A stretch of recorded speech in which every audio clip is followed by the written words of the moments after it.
With AfriCell, you're never out of credit even if you're out of cash. Borrow up to $250 as credit with the AfriCell Cholera Credit. Send a blank SMS to 152 to activate the Cholera Credit. AfriCell Cholera Credit, the solution for you. Do you enjoy spending time online with your friends on social media? If so, then AfriCell has the best offer for you. Activate the social media bundle for $10 is only and enjoy 40 megabytes valid for 24 hours. WhatsApp, Instagram, Snapchat, Facebook, Twitter, and Viber all for $10 is only. Dial 120# and press 3 to activate the social media bundle. No need to subscribe every day. It will automatically roll over for your enjoyment. AfriCell Social Media Bundle. Let us socialize. Talk till you drop. Enjoy free calls every morning between the hours of 6 a.m. and 10 a.m. Pay for the first minute and the rest of your call is free. Nothing beats this. Let the conversation begin.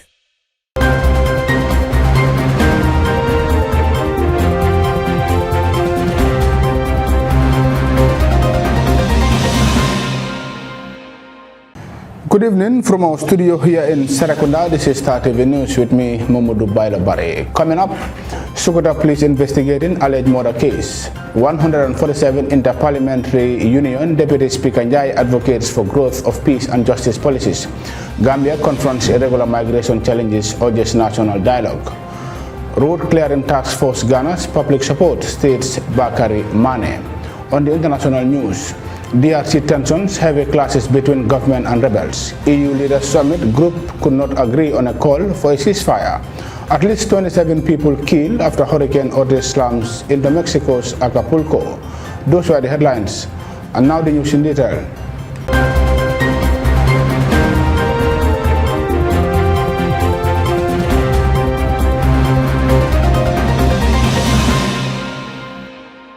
Many thanks for joining us. The Sokoto Nema police are actively investigating an alleged murder case that occurred October 25th. The case involves Lamin Wali, a resident of Sokoto Nema, Ban Israel, who tragically lost his life. The police were alerted to this incident when the Sokoto Health Center reported that the deceased, prior to his passing, claimed to have been stabbed. However, he didn't provide information regarding the identity of the person who inflicted the injury.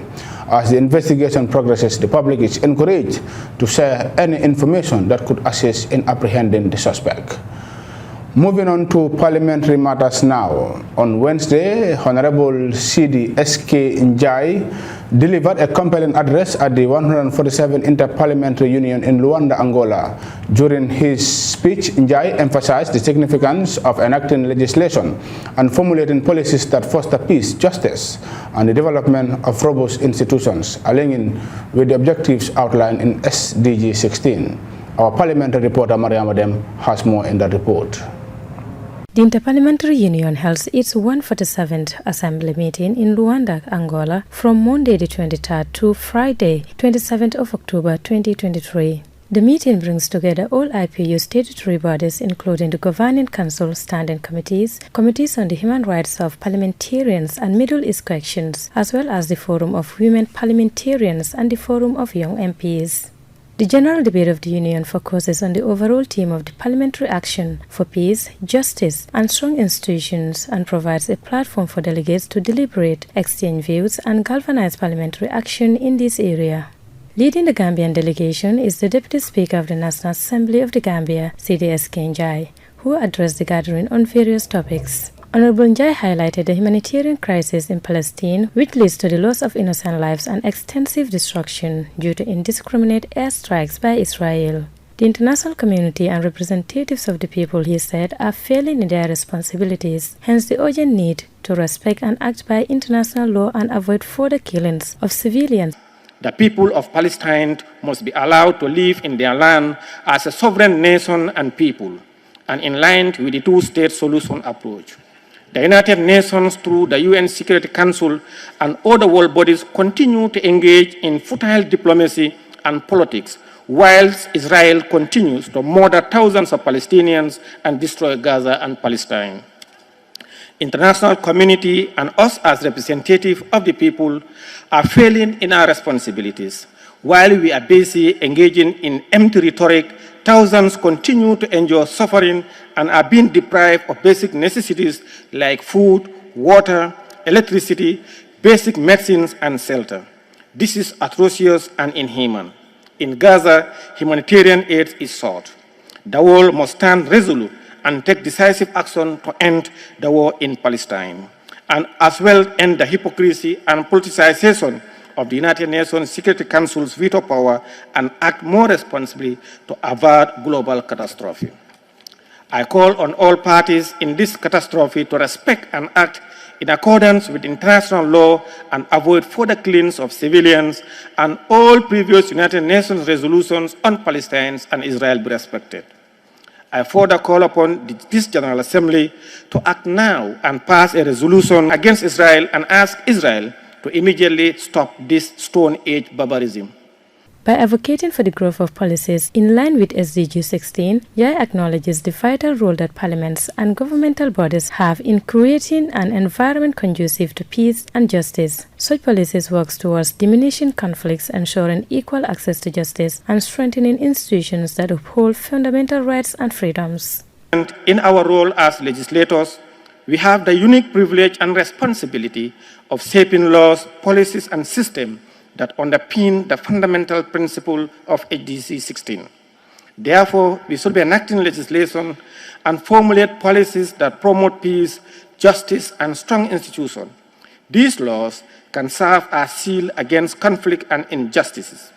The Deputy Speaker further speaks on the Gambia's efforts in strengthening the autonomy of state institutions and security sector reform, highlighting the commitment to universal access to justice. He also explains the Gambia government's endeavors to consolidating peace, stability, justice, and democracy.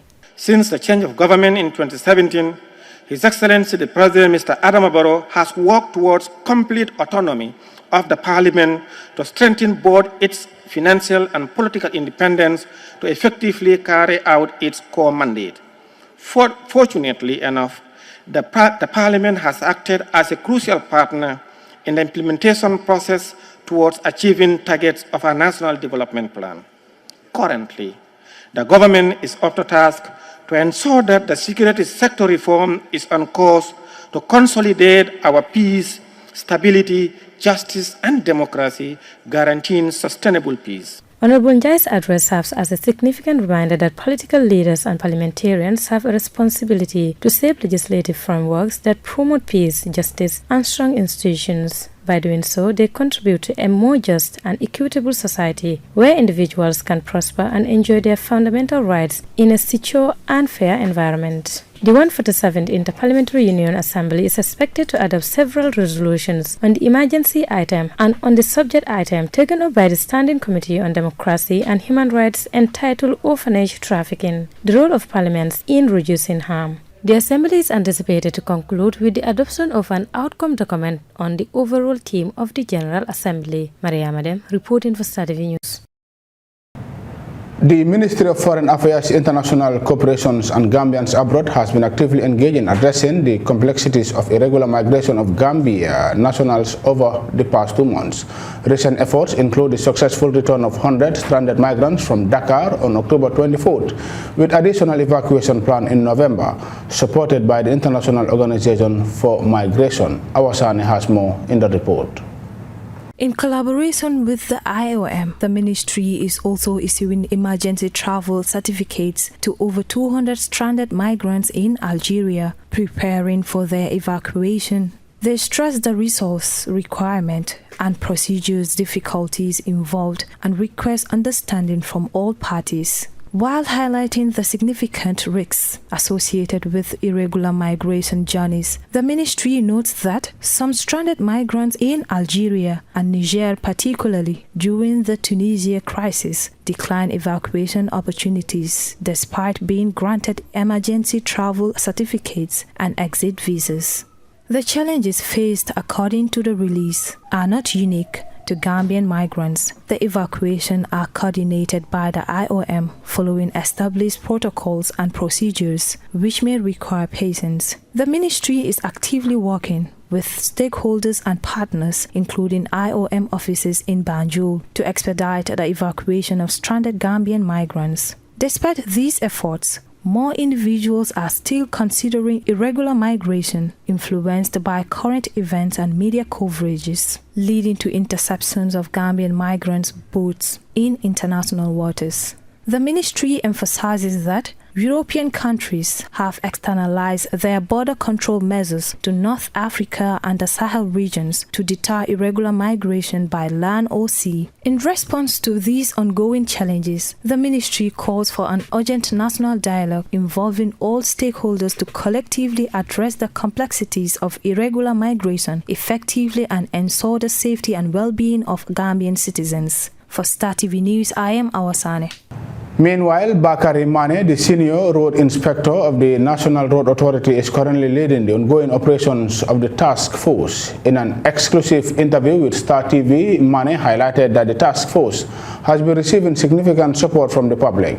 This, said, includes the provisional of essential resources such as water and other basic logistics. Moudi El Baji reports. Since the commencement of this operation last week Thursday, which was as a result of a government press release which is calling for the removal of illegal objects that are obstructing traffic, the police and stakeholders are working tirelessly to ensuring that they achieve this objective. But however, these organizations that came together to materialize this operation have spent a lot of their time in ensuring that they succeed. But the vehicles and of course the personnel in the ground must need something to inject like water or food during the course of the operation. But we wonder, how much does this cost this organization? This is government, and we are tasked to do whatever it takes to do the work. Genuine Gambians are coming, seeing our work, and the people who, this is development. And anyhow you can contribute to sustain that development, I think it is acceptable. And this is motivation. And if we are tasked to go out and take off all these things, I think it's important for whoever, everyone, be the Gambian, non-Gambian, if this development of this country, that's what you're in for. I think it's important for everyone to come on board and make our country better. You know how you can contribute, in anyhow you can contribute to sustain this. It's important because we are doing it for ourselves. We are not doing it for anybody. So this is Gambia. This thing, everything that you are seeing, even this water is Gambianized. And other, even non-Gambians, they're the one here. We came to this shop, somebody came there, we did not even know. And the person, this is what he's just giving it to people, for people to, we need water. And government also contributed. But nonetheless, government alone cannot do it. Like the saying goes, let everybody comes out and hands together so that this country will move. We understand that you're using very strong vehicles, and they also have to consume fuel to effective their daily operations. How about the vehicles? Are people coming out in ensuring that they give you support in fueling? We are yet to receive that philanthropies contribution of private entities. All the fueling is coming from the government. All the fueling is coming from the government. So government is the one taking the burden. Government is the one doing everything. So we are not saying, that's why I said government alone cannot do it. The fueling, for all these vehicles that we're using, all the trucks, is Gambia government. And we thank the leadership for that because work has to continue, work has to go on. This is the operation time and we are operating.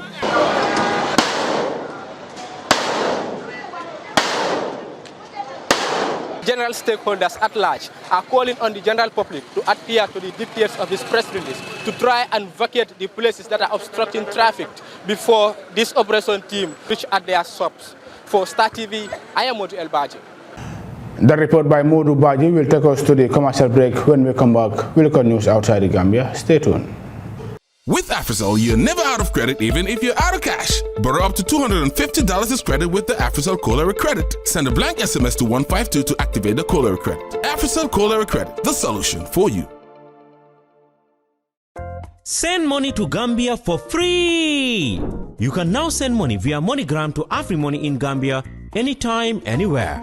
Simply go on to MoneyGram.com or the app and select Pay through AfriMoney to send.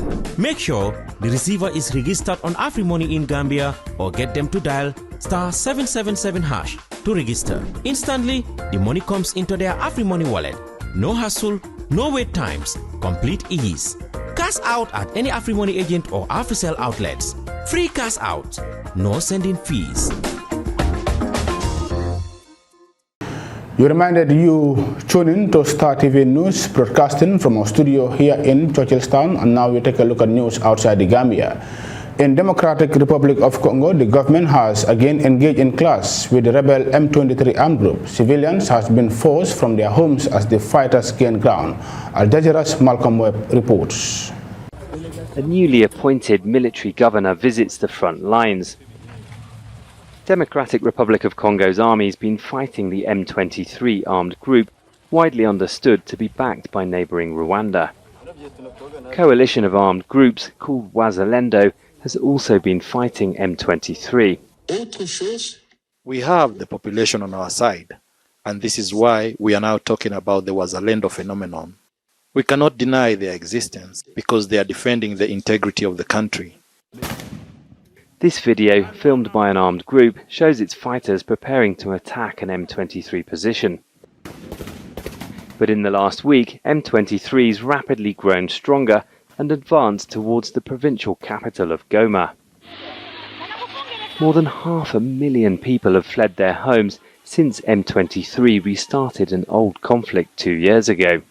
All the armed groups involved are accused of atrocities against civilians, including executions and rape. M23's fighters have been filmed and photographed carrying weapons over the border from Rwanda. The US and the EU have sanctioned both Rwandan and Congolese individuals for their roles in the conflict. Rwanda denies backing M23.